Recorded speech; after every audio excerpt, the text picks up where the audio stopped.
ഭാഷ സംസ്കാരം തളിർത്തും എന്ന പോർഷനിലെ കഥകളതി മോഹനം എന്ന് പറയുന്ന പാഠഭാഗത്തിലെ അർത്ഥങ്ങളാണ് നമ്മൾ നോക്കാൻ പോകുന്നത്. അപ്പോൾ അതിൽ ഫസ്റ്റ് വന്നിട്ട് അഭിഷേകം. അഭിഷേകം എന്ന് പറഞ്ഞു കഴിഞ്ഞാൽ സ്ഥാനാരോഹണത്തിന് ഭാഗമായിട്ടുള്ള ചടങ്ങാണ്. സ്ഥാനാരോഹണത്തിന്റെ ഭാഗമായ ചടങ്ങ് അല്ലെങ്കിൽ നനയ്ക്കൽ എന്നാണ് അതിൻ്റെ അർത്ഥം. അഭിഷേകം എന്ന വാക്കിനർത്ഥം. ഒന്നുകൂടെ പറയാം. അഭിഷേകം എന്ന് പറഞ്ഞു കഴിഞ്ഞാൽ സ്ഥാനാരോഹണത്തിന്റെ ഭാഗമായിട്ടുള്ള ചടങ്ങ് അല്ലെങ്കിൽ നനയ്ക്കൽ എന്നാണ് അർത്ഥം. ഇനി അരിനിവഹം എന്ന് പറഞ്ഞു കഴിഞ്ഞാൽ അരിനിവഹം എന്ന് പറഞ്ഞാൽ ശത്രു സമൂഹമാണ്. അരിനിവഹം എന്താണ്? ശത്രു സമൂഹമാണ്. കനക്കെ ചുരുക്കി എന്ന് പറഞ്ഞു കഴിഞ്ഞാൽ നന്നായി ചുരുക്കി എന്നാണ് അർത്ഥം. അൻപ് എന്ന് പറഞ്ഞു കഴിഞ്ഞാൽ സ്നേഹം, ദയ എന്നൊക്കെയാണ് അർത്ഥം. അൻപ് എന്ന് പറഞ്ഞു കഴിഞ്ഞാൽ സ്നേഹം, ദയ എന്നൊക്കെയാണ് അർത്ഥം. നെഞ്ചം എന്ന് പറഞ്ഞു കഴിഞ്ഞാൽ ഹൃദയം അല്ലെങ്കിൽ മനസ്സാണ്. ഹൃദയം അല്ലെങ്കിൽ മനസ്സാണ് എന്ത്? നെഞ്ചം എന്ന് പറയുന്നത്. പഞ്ചതാര. പഞ്ചതാര എന്ന് പറയുന്നത് പഞ്ചസാരയാണ്. പഞ്ചതാര എന്ന് പറയുന്നത് പഞ്ചസാരയാണ്. ഇനി പ്രബലാധിപൻ എന്ന് പറഞ്ഞു കഴിഞ്ഞാൽ ശക്തനായ നാഥനാണ് എന്ത്? പ്രബലാധിപൻ എന്ന് പറയുന്നത്. ഓക്കെ അല്ലേ? ഒന്നുകൂടെ പറയാം. അപ്പൊ ഇത്രയും പറഞ്ഞ അർത്ഥങ്ങൾ ഒന്നുകൂടെ പറയാം. അഭിഷേകം എന്ന് പറഞ്ഞു കഴിഞ്ഞാൽ സ്ഥാനാരോഹണത്തിന്റെ ഭാഗമായിട്ടുള്ള ചടങ്ങാണ്, അല്ലെങ്കിൽ അതിനെ നനയ്ക്കൽ എന്നും ഇതിനർത്ഥമുണ്ട്. അഭിഷേകം എന്ന വാക്കിന് അർത്ഥമുണ്ട്. അരിനിവഹം എന്ന് പറഞ്ഞു കഴിഞ്ഞാൽ ശത്രു സമൂഹമാണ്. കനക്കെ ചുരുക്കി എന്ന് പറഞ്ഞു കഴിഞ്ഞാൽ നന്നായി ചുരുക്കി എന്നാണ് അർത്ഥം. കനക്കെ ചുരുക്കി എന്ന് പറഞ്ഞു കഴിഞ്ഞാൽ നന്നായി ചുരുക്കി എന്നാണ് അർത്ഥം. അൻപ് എന്ന് പറഞ്ഞു കഴിഞ്ഞാൽ സ്നേഹം, ദയ എന്നൊക്കെയാണ് അർത്ഥം. അതേപോലെ നെഞ്ചം എന്ന് പറഞ്ഞു കഴിഞ്ഞാൽ ഹൃദയം, മനസ്സ് എന്നൊക്കെയാണ് അർത്ഥം. പഞ്ചതാര എന്ന് പറയുന്നത് പഞ്ചസാരയാണ്. നെക്സ്റ്റ് പ്രബലാധിപൻ എന്ന് പറഞ്ഞു കഴിഞ്ഞാൽ ശക്തനായ നാഥനാണ്. പ്രബലാധിപൻ എന്ന് പറഞ്ഞു കഴിഞ്ഞാൽ ശക്തനായിട്ടുള്ള നാഥൻ, ശക്തനായ നാഥൻ എന്നാണ് അർത്ഥം. ഭരദ്വാജ നന്ദനൻ എന്ന് പറഞ്ഞു കഴിഞ്ഞാൽ ഭരദ്വാജന്റെ പുത്രൻ അല്ലെങ്കിൽ ദ്രോണർ എന്നാണ് അർത്ഥം. ഭരദ്വാജന്റെ പുത്രൻ അല്ലെങ്കിൽ ദ്രോണർ എന്നാണ് എന്തിനർത്ഥം? ഭരദ്വാജ നന്ദനൻ എന്ന് പറഞ്ഞാൽ അർത്ഥം. ഓക്കെ അല്ലേ? നെക്സ്റ്റ് വേർഡ് എന്ന് പറയുന്നത് ഭീഷ്മ സമാനൻ എന്നാണ്. ഭീഷ്മ സമാനൻ എന്ന് പറഞ്ഞു കഴിഞ്ഞാൽ ഭീഷ്മർക്ക് തുല്യനായവൻ എന്നാണ് അർത്ഥം. ഭുജിക്കുക എന്ന് പറഞ്ഞു കഴിഞ്ഞാൽ ഭക്ഷിക്കുക എന്നാണ് അർത്ഥം. മധു തേനാണ്. മധു എന്ന് പറഞ്ഞാൽ എന്താണ്? തേനാണ്. മന്ദസ്മിതം പറഞ്ഞു കഴിഞ്ഞാൽ പുഞ്ചിരിയാണ്. മന്ദസ്മിതം എന്ന വേർഡിന് അർത്ഥം എന്താണ്? പുഞ്ചിരി. മന്നവൻ എന്ന് പറഞ്ഞു കഴിഞ്ഞാൽ രാജാവാണ്. മന്നവൻ ആരാണ്? രാജാവാണ്. മാനി എന്ന് പറഞ്ഞു കഴിഞ്ഞാൽ മാനമുള്ളയാളാണ്. എന്ത്? മാനി എന്ന് പറയുന്നത്. മാനി ആരാണ്? മാനമുള്ളയാളാണ്. ഓക്കെ അല്ലേ? മേളിക്കുക എന്ന് പറഞ്ഞു കഴിഞ്ഞാൽ കൂട്ടിച്ചേരുക എന്നാണ്. കൂട്ടിച്ചേരുക എന്നാണ് അർത്ഥം. മേളിക്കുക എന്ന് പറഞ്ഞു കഴിഞ്ഞാൽ കൂടിച്ചേരുക എന്നാണ് അർത്ഥം. വൻപ് അല്ലെങ്കിൽ വമ്പ് എന്ന് പറയുന്നത് പ്രതാപം എന്നാണ് അർത്ഥം. വൻപ് അല്ലെങ്കിൽ വമ്പ് എന്ന് പറയുന്നത് പ്രതാപം എന്നാണ് അർത്ഥം. ശരശയനം എന്ന് പറഞ്ഞു കഴിഞ്ഞാൽ ശരങ്ങൾ കൊണ്ടുള്ള കിടക്കയാണ്. എന്ത്? ശരശയനം എന്ന് പറയുന്നത്. ശരശയനം എന്താണ്? ശരങ്ങൾ കൊണ്ടുള്ള കിടക്ക. Next word Suyodhanan. സുയോധനൻ എന്ന് പറഞ്ഞു കഴിഞ്ഞാൽ ധനനൻ എന്ന് പറഞ്ഞു കഴിഞ്ഞാൽ കൗരവരിൽ മൂത്തയാളാണ് ദുര്യോധനൻ. ദുര്യോധനെയാണ് എന്ത് പറയുന്നത്? അപ്പോൾ ദുര്യോധനനെയാണ് എന്ത് പറയുന്നത്? സുയോധനൻ എന്ന് പറയുന്നത്. കൗരവരിൽ മൂത്തയാളാണ് ആര്? ദുര്യോധനൻ എന്ന് പറയുന്നത്. ഓക്കെ അല്ലേ? ഇതുവരെ പറഞ്ഞ അർത്ഥങ്ങൾ ഒന്നുകൂടെ പറയാം. അഭിഷേകം എന്ന് പറഞ്ഞു കഴിഞ്ഞാൽ സ്ഥാനാരോഹണത്തിന്റെ ഭാഗമായിട്ടുള്ള ചടങ്ങ് എന്നാണ് അർത്ഥം. അരിനിവഹം എന്ന് പറഞ്ഞു കഴിഞ്ഞാൽ ശത്രു സമൂഹമാണ്. കനക്കെ ചുരുക്കി എന്ന് പറഞ്ഞു കഴിഞ്ഞാൽ നന്നായി ചുരുക്കി എന്നാണ് അർത്ഥം. അൻപ് എന്ന വേർഡിന് അർത്ഥം സ്നേഹം, ദയ എന്നൊക്കെയാണ്. നെഞ്ചം എന്ന് പറഞ്ഞു കഴിഞ്ഞാൽ ഹൃദയം, മനസ്സ് എന്നാണ് അർത്ഥം.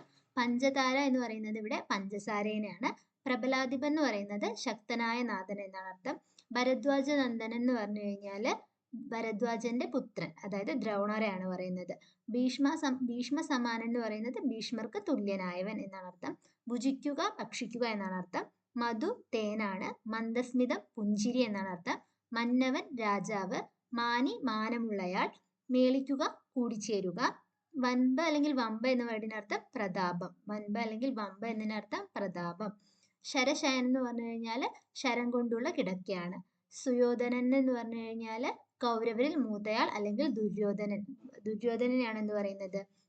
സുയോധനൻ എന്ന് പറയുന്നത്. ഓക്കെ അല്ലേ? അപ്പോൾ ഇനി നെക്സ്റ്റ് ചാപ്റ്റർ സ്വാതന്ത്ര്യത്തിന്റെ ചിറകുകൾ എന്ന് പറയുന്നതാണ്. അതിൽ ഫസ്റ്റ് അഖിലം എന്ന് പറഞ്ഞു കഴിഞ്ഞാൽ എന്താണ് അർത്ഥം? അഖിലം എന്ന് പറഞ്ഞു കഴിഞ്ഞാൽ എല്ലാം എന്നാണ് അർത്ഥം. അഖിലം എന്താണ്? എല്ലാം. അതികരുണം എന്ന് പറഞ്ഞു കഴിഞ്ഞാൽ വളരെ ദയ തോന്നും വണ്ണമാണ്. അതികരുണം എന്ന് പറഞ്ഞു കഴിഞ്ഞാൽ അർത്ഥം വളരെ ദയ തോന്നും വണ്ണം. അതിവിദൂര എന്ന് പറഞ്ഞു കഴിഞ്ഞാൽ അതിദുഃഖിതയാണ്. എന്ത്? അതിവിദൂര എന്ന് പറയുന്നത്. ഓക്കെ അല്ലേ? അതാന്ന് പറഞ്ഞു കഴിഞ്ഞാൽ പിന്നീട്, അനന്തരം എന്നാണ് അർത്ഥം. അതാന്ന് പറഞ്ഞാൽ എന്താണ്? പിന്നീട്, അനന്തരം. അനധി സുധ എന്ന് പറഞ്ഞു കഴിഞ്ഞാൽ പ്രസവിച്ചിട്ട് ഏറെ നാൾ കഴിയാത്തവളാണ് എന്ത്? അനധി ചിരസുധ എന്ന് പറയുന്നത്. ഓക്കെ അല്ലേ? നെക്സ്റ്റ് വേർഡ് എന്ന് പറയുന്നത് അനർഘ സ്വർണ്ണാഭൻ എന്ന് പറഞ്ഞു കഴിഞ്ഞാൽ സ്വർണ്ണാഭൻ എന്ന് പറഞ്ഞു കഴിഞ്ഞാൽ അമൂല്യമായ സ്വർണത്തിന്റെ ശോഭയുള്ളവൻ എന്നാണ് അർത്ഥം. അനർഘ സ്വർണ്ണാഭൻ എന്ന് പറഞ്ഞു കഴിഞ്ഞാൽ ആരാണ്? അമൂല്യമായ സ്വർണത്തിന്റെ ശോഭയുള്ളവൻ. ഓക്കെ ആണെന്ന് വിചാരിക്കുന്നു. അങ്ങനെയാണെങ്കിൽ നെക്സ്റ്റ് കൂടെ നോക്കാം ഈ ചാപ്റ്ററിൽ. അനുപമം എന്ന് പറഞ്ഞു കഴിഞ്ഞാൽ സാമ്യമില്ലാത്തത് എന്നാണ് അർത്ഥം. അനുപമം എന്താണ്? സാമ്യമില്ലാത്തത്. അഭിജ എന്ന് പറഞ്ഞു കഴിഞ്ഞാൽ അതുമാത്രമല്ല എന്നാണ് അർത്ഥം. അഭിജ എന്താണ്? അതുമാത്രമല്ല.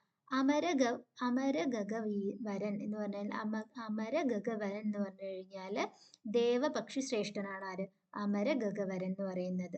ഓക്കെ അല്ലേ? ആശു എന്ന് പറഞ്ഞു കഴിഞ്ഞാൽ എന്താണ്? ആശു വേഗത്തിൽ എന്നാണ് അർത്ഥം. ആശു പറഞ്ഞു കഴിഞ്ഞാൽ വേഗത്തിൽ എന്നാണ് അർത്ഥം. ഇച്ഛ എന്ന് പറഞ്ഞു കഴിഞ്ഞാൽ ആഗ്രഹമാണ്. ഇച്ഛ എന്താണ്? ആഗ്രഹമാണ്. ഇതമോട് എന്ന് പറഞ്ഞു കഴിഞ്ഞാൽ ഇഷ്ടത്തോടെ എന്നാണ് അർത്ഥം. ഇതമോട് എന്ന് പറഞ്ഞു കഴിഞ്ഞാൽ ഇഷ്ടത്തോടെ എന്നാണ് അർത്ഥം. കനക്കും എന്ന് പറഞ്ഞു കഴിഞ്ഞാൽ വർദ്ധിക്കും എന്നാണ് അർത്ഥം. കനക്കും എന്ന് പറഞ്ഞാൽ എന്താണ് അർത്ഥം? വർദ്ധിക്കും എന്നാണ് അർത്ഥം. കുതുകം എന്ന് പറഞ്ഞു കഴിഞ്ഞാൽ താല്പര്യമാണ്. കുതുകം എന്താണ്? താല്പര്യമാണ്. കുലം വംശം. ഗച്ഛ പോയാലും. ഗച്ഛ എന്ന് പറഞ്ഞു കഴിഞ്ഞാൽ എന്താണ്? പോയാലും. ഇച്ഛ എന്തായിരുന്നു? ആഗ്രഹമായിരുന്നു. ഗച്ഛ എന്ന് പറഞ്ഞു കഴിഞ്ഞാൽ പോയാലും എന്നാണ് അർത്ഥം.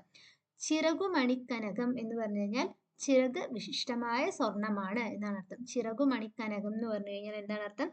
ചിറക് വിശിഷ്ടമായ സ്വർണമാണ് എന്നാണ് അർത്ഥം. ജനകൻ അച്ഛനാണ്. ജനനി അമ്മയാണ്. തനയൻ മകനാണ്. തനയൻ ആരാണ്? മകനാണ്. തേ എന്ന് പറഞ്ഞു കഴിഞ്ഞാൽ നിനക്ക് എന്നാണ് അർത്ഥം. തേ എന്ന് പറഞ്ഞു കഴിഞ്ഞാൽ എന്താണ് അർത്ഥം? നിനക്ക് എന്നാണ്. ദയിത എന്ന് പറഞ്ഞു കഴിഞ്ഞാൽ പത്നിയാണ്. ദയിത ആരാണ്? പത്നിയാണ്. ദശ എന്ന് പറഞ്ഞു കഴിഞ്ഞാൽ അവസ്ഥ എന്നാണ് അർത്ഥം. ദശ എന്ന് പറഞ്ഞു കഴിഞ്ഞാൽ അവസ്ഥ എന്നാണ് അർത്ഥം. ഓക്കെ അല്ലേ? അപ്പൊ ഇതുവരെ പറഞ്ഞത് ഒന്നുകൂടെ റിപ്പീറ്റ് ചെയ്യാം. ആദ്യം നമ്മൾ പറഞ്ഞിട്ടുണ്ടായിരുന്നത് അഭിഷേകമായിരുന്നു. അഭിഷേകം എന്ന് പറഞ്ഞു കഴിഞ്ഞാൽ എന്താണ്? സ്ഥാനാരോഹണത്തിന്റെ ഭാഗമായിട്ടുള്ള ചടങ്ങാണ് എന്ത്? അഭിഷേകം എന്ന് പറയുന്നത്. അല്ലെങ്കിൽ നനയ്ക്കൽ എന്നും ആ വേർഡിന് അർത്ഥമുണ്ട്.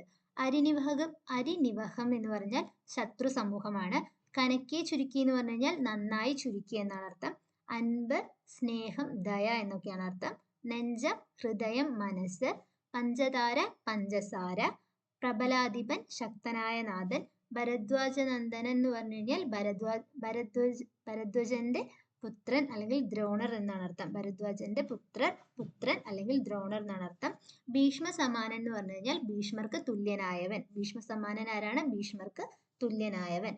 ഭുജിക്കുക എന്ന് പറഞ്ഞു കഴിഞ്ഞാൽ ഭക്ഷിക്കുക എന്നാണ് അർത്ഥം. ഭുജിക്കുക എന്ന വേർഡിന് അർത്ഥം എന്താണ്? ഭക്ഷിക്കുക. മധു തേനാണ്. മന്ദസ്മിതം പുഞ്ചിരിയാണ്. മന്നവൻ രാജാവാണ്. മാനി മാനമുള്ളയാളാണ്. മേളിക്കുക കൂടിച്ചേരുക. വൻപ് അല്ലെങ്കിൽ വമ്പ എന്ന വേർഡിനർത്ഥം പ്രതാപം. ശരശയനം ശരം കൊണ്ടുള്ള കിടക്ക. സുയോധനൻ കൗരവരിൽ മൂത്തയാൾ ദുര്യോധനൻ. ഓക്കെ അല്ലേ? ഇനി അഖിലം എന്ന് പറഞ്ഞു കഴിഞ്ഞാൽ എല്ലാം എന്നാണ് അർത്ഥം. അതികരുണം വളരെ ദയ തോന്നും വണ്ണം. അതിവിദുര അതിദുഃഖിത. അതാ പിന്നീട് അനന്തരം എന്നൊക്കെയാണ് അർത്ഥം. അനധി ചിരസുത എന്ന് പറഞ്ഞു കഴിഞ്ഞാല് സുത എന്ന് പറഞ്ഞു കഴിഞ്ഞാല് പ്രസവിച്ചിട്ട് ഏറെ നാൾ കഴിയാത്തവളാണ് ആര്? അനധി ചിരസുത എന്ന് പറയുന്നത്. ഓക്കെ അല്ലേ? അനർഘ സ്വർണ്ണാഭൻ എന്ന് പറഞ്ഞു കഴിഞ്ഞാല് അമൂല്യമായ സ്വർണത്തിന്റെ ശോഭയുള്ളവൻ എന്നാണ് അർത്ഥം. അമൂല്യമായ സ്വർണത്തിന്റെ ശോഭയുള്ളവനാണ് ആര്? അനർഘ സ്വർണ്ണാഭൻ എന്ന് പറയുന്നത്. അനുപമം എന്ന് പറഞ്ഞു കഴിഞ്ഞാൽ അനുപമം സാമ്യമില്ലാത്തത് എന്താണ്? അനുപമം എന്ന് പറഞ്ഞു കഴിഞ്ഞാൽ സാമ്യമില്ലാത്തത് എന്നാണ് അർത്ഥം. അഭിജ എന്ന് പറഞ്ഞു കഴിഞ്ഞാൽ അത് മാത്രമല്ല. അഭിജ എന്താണ്? അത് മാത്രമല്ല. അമരഗഗവരൻ എന്ന് പറഞ്ഞു കഴിഞ്ഞാൽ ദേവപക്ഷി ശ്രേഷ്ഠനാണ്. അമരഗഗവരൻ ആരാണ്? ദേവപക്ഷി ശ്രേഷ്ഠനാണ്.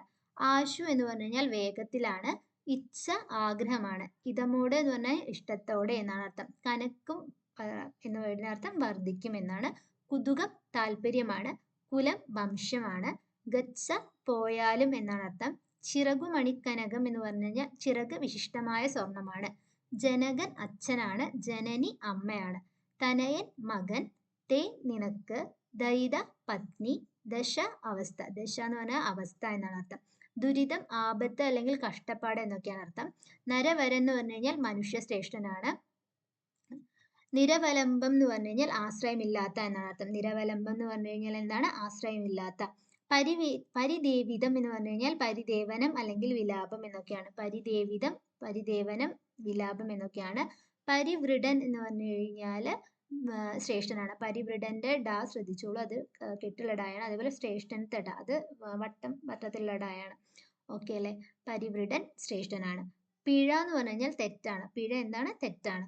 പൊഴുത് എന്ന് പറഞ്ഞു കഴിഞ്ഞാൽ അവസരമാണ്. പൊഴുത് എന്ന് പറഞ്ഞു കഴിഞ്ഞാൽ എന്താണ്? അവസരമാണ്. ഭൂപതി രാജാവാണ്. ഭൂപതി രാജാവാണ്. അതേപോലെ ഇവിടെ നേരത്തെ പറഞ്ഞു മന്നവൻ. മന്നവൻ എന്ന് പറഞ്ഞു കഴിഞ്ഞാൽ എന്താണ്? രാജാവാണ്. ഓക്കെ അല്ലേ? ഇവിടെ നമ്മൾ എന്താ പറഞ്ഞത്? ഭൂപതി. ഭൂപതി എന്താണ്? രാജാവാണ്. മമ എന്ന് പറഞ്ഞു കഴിഞ്ഞാൽ എന്റെ എന്നാണ് അർത്ഥം. മമ എന്ന് പറഞ്ഞു കഴിഞ്ഞാൽ എന്താണ് അർത്ഥം? എന്റെ എന്നാണ് അർത്ഥം. മനസ്സി രുചിജനകം, മനസ്സിൽ കൊതിയുളവാക്കുന്ന എന്നാണ് അർത്ഥം. മനസ്സി രുചിജനകം എന്ന് പറഞ്ഞു കഴിഞ്ഞാൽ എന്താണ്? മനസ്സിൽ കൊതിയുളവാക്കുന്ന. മായാദ്രോഹം എന്ന് പറഞ്ഞു കഴിഞ്ഞാൽ എന്നാലുള്ള ദ്രോഹം എന്നാണ് അർത്ഥം. എന്താണ്? എന്നാലുള്ള ദ്രോഹം. മായാദ്രോഹം എന്ന് പറഞ്ഞു കഴിഞ്ഞാല് മയാദ്രോഹം എന്ന് പറഞ്ഞു കഴിഞ്ഞാൽ എന്നാലുള്ള ദ്രോഹം. മോഹഭരം ഉദിതം എന്ന് പറഞ്ഞു കഴിഞ്ഞാൽ കവിഞ്ഞ മോഹം ഉണ്ടായെന്നാണ് അർത്ഥം. മോഹഭരം ഉദിതം എന്ന് പറഞ്ഞു കഴിഞ്ഞാൽ എന്താണ് അർത്ഥം? കവിഞ്ഞ മോഹം ഉണ്ടായി എന്നാണ് അർത്ഥം. ഓക്കെ അല്ലേ? അങ്ങനെയാണെന്നുണ്ടെങ്കിൽ രാജേന്ദ്രൻ. രാജേന്ദ്രൻ എന്ന് പറഞ്ഞാൽ ആരാണ്? ചക്രവർത്തിയാണ്. രുരോധ എന്ന് പറഞ്ഞു കഴിഞ്ഞാൽ കരഞ്ഞു എന്നാണ് അർത്ഥം. രുരോധ എന്ന് പറഞ്ഞ വേർഡിന്റെ അർത്ഥം എന്താണ്? കരഞ്ഞു. വിരസം ഇഷ്ടക്കേടാണ്. വിരസം എന്താണ്? ഇഷ്ടക്കേടാണ്. സ്നേഹമേ വിഹിതം എന്ന് പറഞ്ഞു കഴിഞ്ഞാൽ സ്നേഹത്താൽ ചെയ്യപ്പെട്ടത്. സ്നേഹമേ വിഹിതം എന്ന് പറഞ്ഞു കഴിഞ്ഞാൽ സ്നേഹത്താൽ ചെയ്യപ്പെട്ടത്. ശൈതം എന്ന് പറഞ്ഞു കഴിഞ്ഞാൽ ഉറങ്ങിക്കിടക്കുന്ന എന്നാണ് അർത്ഥം. ശൈതം എന്താണ്? ഉറങ്ങിക്കിടക്കുന്ന. ശോകം ദുഃഖമാണ്. ശോകം ദുഃഖമാണ്. ഓക്കെ അല്ലേ? അടുത്തത് അപകർഷബോധം. അപകർഷബോധം എന്ന് പറഞ്ഞാൽ താൻ മോശക്കാരനാണെന്ന ബോധമാണ് എന്താ? അപകർഷബോധം എന്ന് പറയുന്നത്. അനിവാര്യം എന്ന് പറഞ്ഞു കഴിഞ്ഞാൽ ഒഴിവാക്കാൻ പറ്റാത്ത, തടുക്കാൻ കഴിയാത്ത എന്നൊക്കെയാണ് അർത്ഥം. അവാച്യം എന്ന് പറഞ്ഞു കഴിഞ്ഞാൽ വിവരിക്കാൻ പ്രയാസമുള്ളതാണ്. എന്താണ്? അവാച്യം, വിവരിക്കാൻ പ്രയാസമുള്ള. അസ്തിത്വം എന്ന് പറഞ്ഞു കഴിഞ്ഞാൽ ഉണ്ടെന്നുള്ള അവസ്ഥ അല്ലെങ്കിൽ നിലനിൽപ്പാണ് എന്താ അസ്തിത്വം എന്ന് പറയുന്നത്. അസ്തിത്വത്തിന്റെ താ ശ്രദ്ധിച്ചോളണം. അസ്തിത്വം എങ്ങനെയാണ് എഴുതിയിരിക്കുന്നത് നോക്കുക.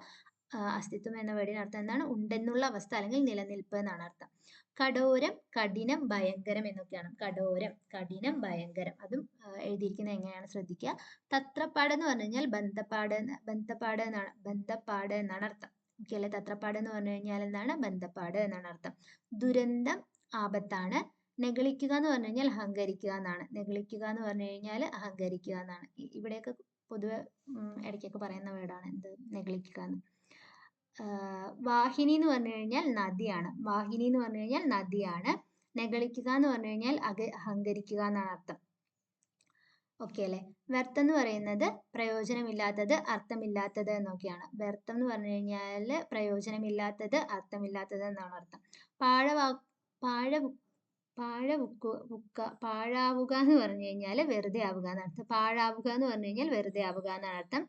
വ്യർത്ഥം എന്താണ്? പ്രയോജനമില്ലാത്തത്, അർത്ഥമില്ലാത്തതെന്നാണ്. പാഴാവുക എന്ന് പറഞ്ഞു കഴിഞ്ഞാൽ വെറുതെ ആവുക എന്നാണ് അർത്ഥം. ഷണ്ഡിക്കുക എന്ന് പറഞ്ഞു കഴിഞ്ഞാൽ നിർബന്ധം പിടിക്കുക എന്നാണ് അർത്ഥം. ഷണ്ഡിക്കുക എന്ന് പറഞ്ഞു കഴിഞ്ഞാൽ നിർബന്ധം പിടിക്കുക. ആ വേർഡ് ഇവിടെ ഉപയോഗിക്കുന്ന വേർഡാണ്. ഷണ്ഡിക്കുക എന്ന വേർഡ് ഉപയോഗിക്കാറുണ്ട്. ഇനി സ്ഫുരിക്കുക എന്ന് പറഞ്ഞു കഴിഞ്ഞാൽ തിളങ്ങുക എന്നാണ് അർത്ഥം. സ്ഫുരിക്കുക എന്ന് പറഞ്ഞു കഴിഞ്ഞാൽ എന്താണ്? തിളങ്ങുക എന്നാണ് അർത്ഥം. സ്പഷ്ടം, വ്യക്തമാണ്.